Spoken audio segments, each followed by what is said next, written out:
Ceci. I'm Abigail. I'm Lexi. So for today's video, i-share namin sa inyo experience namin nung pumunta kami sa iba't ibang province sa Region 3. Without further ado, let's get started!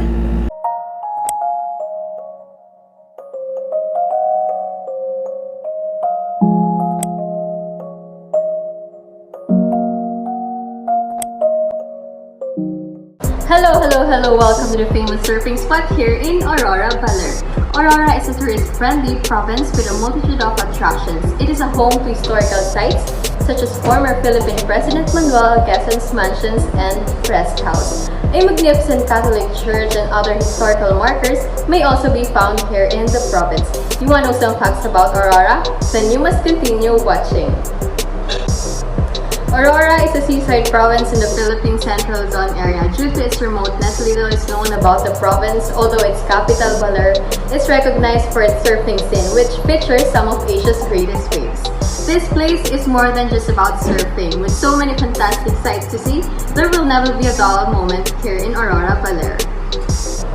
Aurora was part of the province of Quezon, was in fact named after Aurora Aragon, the wife of President Manuel L. Quezon. And there are 8, not 7, not 6 municipalities here in Aurora, namely Dilasag, Casiguran, Dinalungan, Baler, Maria Aurora, Tipaculao, San Luis, and Dingalan. And now let's jump onto the different attractions here in Aurora, Baler. First is cultural attractions. Museo de Baler is located at Quezon Street, Poblacion, Baler, Aurora. This museum displays artifacts and paintings about the history of Aurora, exhibits on the ethnic groups Dumagat and Ilongon, and photos and memorabilia of native San Manuel L. Quezon. There is sections regarding the siege of Baler, with some film props from the local film Baler. And the one who made the Museo de Baler, the museum's historical mural cold cast that covers the facade was created by the sculptor Torm Imao. The next one is the historical attractions here in Aurora. The Baler Church is also called the San Luis Obispo de Tolosa, parish named after St. Louis. Baler Church is also called the last Spanish garrison in the Philippines and the site of the siege of Baler. The church was declared a historical landmark by National Historical Institute, now called National Historical Commission, on February 29, 2000. Did you know that there were a film entitled Baler, a historical romantic epic film, and the official entry of Viva Films in the 2008 Metro Manila Film Festival? The Hanging Bridge man-made attractions here in Aurora, Baler. The Hanging Bridge crosses Barangay Tibang and Barangay Sabang in Sitio Sabali. The bridge was constructed for local usage only, not for tourists. However, because the bridge was built in such a physically stunning location, it quickly acquired popularity. It has since become one of Baler's most popular tourist attractions. And now let's go to our second destination, which is Bataan. Bataan is a province of the Philippines island of Luzon, shipwrecks and coral reefs dot the waters of Subic Bay, off its northwest coast. Bataan is known for its historical places, thanks to its great role in world history. Do you know why Bataan called Bataan? The folklore says folks in the locality also adopted the French term for the place and took Bataan to mean as the place where kids are fond of Bataan. One of their specialties is Monty's Buko Pie. And now let's jump onto the different attractions here in Bataan. Balanga Cathedral cultural attractions here in Bataan. A vacation to Bataan isn't complete without learning about the island's rich history. Bataan's art and cultural events will provide you with an understanding of the city history, customs, and artwork. Did you know that Balanga Cathedral, formerly known as the Diocesan Shrine and Cathedral Parish of St. Joseph in Balanga, Bataan? And also, the cathedral was utilized as an artillery installation during the Japanese invasion to pound Mount Samat, where the Filipino-American forces made their final stand. The entire structure is made from the local resources, which include the bricks and blocks made of corals, and the cathedral has the shape of a Latin cross. Next one is historical attractions here in Bataan, Mount Samat. Mount Samat National Shrine or Dambana ng Kagitingan is a historical shrine located near the summit of Mount Samat in the town of Pilar. Did you know that Samat is the most significant event in Bataan? It commemorates the heroism and bravery of Filipino and American soldiers who offered their lives to defend our freedom and democracy from invading Japanese forces during World War II. If you visit Mount Samat, there are 448 steps zigzagging footpath through the bloodstone, which is said to be the rocks from corridor stained by Japanese blood. And now let's move on to the man-made attractions here in Bataan. Las Casas Filipinas de Acudar. Las Casas Filipinas is a beach resort, hotel, convention center, and heritage destination here in Bagak, Bataan. Las Casas Filipinas covers an area of around 40 hectares in Bagak, Bataan.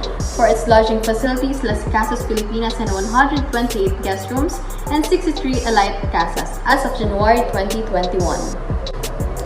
The main attractions of this place is its heritage houses, which were transplanted from outside Bagak. The houses are disassembled from their original location and reconstructed inside the premise of the Las Casas Filipinas. When you go there's an entrance that costs 1,500, which includes welcome drink, 30 minutes to 1 hour guided heritage walking tour, entrance fee, and use of beach area. You should visit Las Casas Filipinas because it is the only resort here in the Philippines to have been nominated for the Worldwide Best Historic Hotels Award of Excellence. And that's it for my tours. I hope you enjoy it. Mabuhay, my dear tourists! Welcome to the province of Bulacan. I am Sofia, but you can call me Fia for short. But before we proceed to the different tourist attraction here in Bulacan, bibigyan ko muna kayo ng 2 facts about Bulacan. First, gaano ba kalaki ang Bulacan? Meron ba kayong idea or any guess? Ang Bulacan ay may total land area na 262,500 hectares lang naman, guys. Diba? Ang laki. Next, ang Bulacan Day ay sineselebrate every August 15. Okay, so let's move on to the different tourist attraction here in Bulacan. First, ang historical attraction ng Bulacan, which is ang Brazilian Church. Ito ay kilala din bilang Our Lady of Carmel Parish and built in 1888 sa Malolos, Bulacan. Ayon sa mga lokal na residente, ang Brazilian Church ay nangangahulugang Paras Wail or in English, Tangent of Defiance. Nanatili bilang symbolic at historical landmark ang antigong simbahan nito sa Malolos City.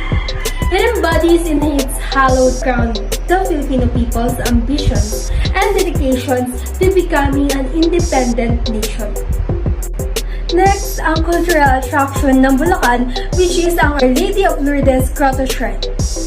Millions of pilgrims have visited to worship, contemplate, and leave offerings. On February 11, 1965, the Feast of Our Lady of Lourdes, it was opened to the public for the first time. During the Lenten season, Roman Catholic people frequently come. For the last tourist attraction here in Bulacan, which is a man-made tourist attraction, Holiday Mansion and Garden Resorts is placed in a spacious 3 hectares land and was opened last March 2004 with 3 swimming pools nicknamed Ark of the Covenant, Jordan River, and the pools of Solian, which is a jacuzzi pool. Today's Galilee Mansion and Garden Resorts features include several swimming pools, air-conditioned room, a garden, a function hall, and a spa center. This makes this resort in Boses, Bulacan one of the most active places to celebrate a special occasion. But guys, before we proceed to the different tourist attraction here in Pampanga, bibigyan ko muna kayo ng 3 facts about Pampanga. Did you know guys that Pampanga is the first province created by the Spaniards noong 1571? Did you also know that Pampanga consists of 17 festivals in total? Napakarami, di ba? Ma'am, galing mo pala dyan ah. Hindi ko alam ah. Did you also know that farming and fishing ang 2 main industries sa Pampanga? So let's proceed to the different tourist attraction here in Pampanga. Okay guys, so let's start with the historical attraction of Pampanga, which is the Holy Rosary Parish Church. The Santa Rosario Church, popularly known as the Pisambang Maragol by the locals, is in the center of the former Colyat town, now Angeles City, Philippines. The National Commission for the Culture and the Arts recently declared the church as the National Historical Landmark. The church was built between 1877 and 1896 under the Polo y Servicio labor system, which was characterized as the Spanish colonial government's forced and unpaid work of the Filipino native people for 40 days per year to all males aged 16 to 65 years old. Next is the cultural attraction of Pampanga, which is the Nayong Filipino Clark, former First Lady Imelda Marcos, who was in charge of the cultural institution in the nation, such as the Cultural Center of the Philippines, plan of the project. The park contained around 22 hectares on a 47-hectare land near to what was then the Manila International Airport. The goal was to portray the Philippines through architectural and cultural displays, an aviary, aquarium, fishing lagoon, and a rich plant collection. And for the last tourist attraction here in Pampanga, which is a man-made attraction, Sky Ranch Pampanga, the newest location for people searching for fun and excitement, is located in the city of San Fernando, Pampanga. It is embedded in the 10,000 square meter plot of land near to the SM City San Fernando in Pampanga. It began its operation in November 2014. Aside from these rides, Sky Ranch Pampanga provides guests of all ages with games like basketball, color toss, ring toss, and bowling. Guests who wins can also take home stuffed toys and other prizes. Fact about Tarlac. Tarlac is the first-class component city in the capital of the province in Tarlac. According to census, it has population of 385,398 people. Tarlac has total of 353 kilometers. We have 3 attractions in Tarlac. First, Hina Central House. It was built sometimes in the mid-1930s and was completed in 1938. In the town of Concepcion, a great structure still stands the test of time, labeled as the last umbilical cord of Aquino family. Initiative by the couple Don Benigno or Apo Igno and Doña Aurora Apong Lindang. The visitor of a central house are required to take off their shoes when they're entering the house. Second, we have cultural attraction. We have Monastery de Tarlac. The statue here is the sacred relic of the cross of Jesus Christ. The Monastery de Tarlac is Latin Rite Catholic monastery on top of the Mount Resurrection. This is located in the Mount of Resurrection Eco Park in Barangay Lubigan, San Jose, Tarlac. For the man-made attraction, we have Kapos National Shrine, the Filipino and American soldier tribute to face the fight that Japanese invaded during the World War II. 70 meters monolith stand with the list of soldiers who perished during the war. The Kapos National Shrine was built for the Filipino and American soldiers. Fact about Zambales. Zambales is the second largest province in the central Luzon. Second, Zambales is known on its sandy beaches and deep blue sea teeming with coral reef. The area covers of 361,103 hectares, shares common boundaries with Pangasinan on the north, Tarlac and Pampanga on the east, and Bataan on the south. In Zambales attraction, we have Subic Spanish Gate. The meaning of Spanish Gate was the entrance to the original Spanish naval station established in Subic Bay. This located at the corner of Dewey Avenue and Samson Road in the city of Olongapo, Zambales. This was built in 1885 when the Spanish Navy authorized the construction of Arasal de Olongapo. For cultural attraction, we have the Namolog Festival.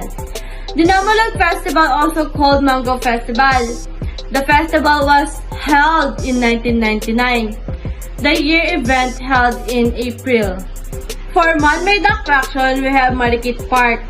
One of the earliest park of Olongapo, it was become famous in its time. Located along Rizal Avenue in the central of Olongapo City, Zambales. Hi guys! Bibigyan ko muna kayo ng ilang facts about sa Nueva Ecija. Una, saan nga ba kilala ang Nueva Ecija? Ang Nueva Ecija ay ang sentro ng pagsasaliksik at produksyon ng agrikultura sa Pilipinas. Ito ay kilala bilang Rice Bowl of the Philippines. Ang lugar ay nagtatanim din ng mga mangga, saging, talong at bawang. Pangalawa naman, ano nga ba ang populasyon sa Nueva Ecija? Ang Nueva Ecija ay mayroong 27 municipality at 5 lungsod. Ang kabuang bilang ng mga barangay sa lalawigan ay 849. Okay, so proceed na tayo sa different tourist attractions sa Nueva Ecija. Una, isa sa mga umuusbong na sikat na destinasyon ay ang Lumang Gapan sa Nueva Ecija. Maaari kang kumain ng tanghalian sa Gapan, maglibot sa lugar at bisitahin ang mga kalapit na lugar o maghintay hanggang gabi kapag lumiwanag ang mga ancestral house sa Lumang Gapan na nagbibigay sa iyo ng nostalgic vibe na nakapagpapaalala sa ambience na pinanggalingan ni Calle Crisologo sa Vigan, Ilocos Sur. Pangalawa naman ay ang Pantabangan Dam. Ang Pantabangan Dam ay isa na ngayon sa pinakabinibisitang tourist spot sa lalawigan. Nag-aalok ang lugar ng magandang tanawin. Pinahahalagahan din ng mga turista ang kahanga-hangang Dams Engineering's Wonders. Lastly, ang San Isidro Municipal Hall. Ang gusali ay dating kulungan ng probinsya at kapitolyo, noong ang San Isidro ay ang punong komersyal sa bayan at kabisera ng Nueva Ecija mula sa panahon ng mga Espanyol hanggang 1912. Sa panahon ng panunumbalik noong 1993, ang mga manggagawa ay naghukay at nakabawi ng 2 sako ng 50 cal na bala para sa mga machine gun. Ang lugar ay ginagamit bilang garrison ng mga Hapones noong panahon ng digmaan. Yun lang! Bye! Oh my God! Wow!